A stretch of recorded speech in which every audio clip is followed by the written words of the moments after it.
Ginagawa lang nila sa amin. Imagine nyo ba yung beses na kami nakapagpapaya sa kiyas dati. Noon nalaabutan na pag-upit sa lahat.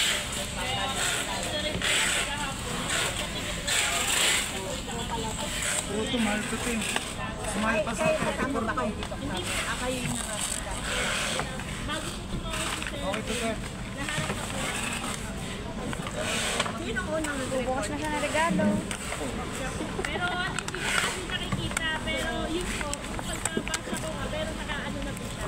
Nakapicturean na po namin. dapat po kasi sa general manager. Tapos,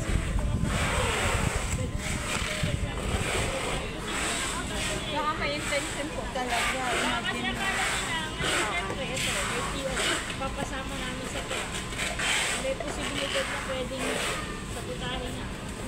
Bago dating dito, kasi balik nila, alis siya. Pwede kong posibilidad. Baka may question po ako. Paano po yun yung pag ang dami nilang pumunta? Kaya po ba talaga? Actually, ngayon po, nag-iba po kami.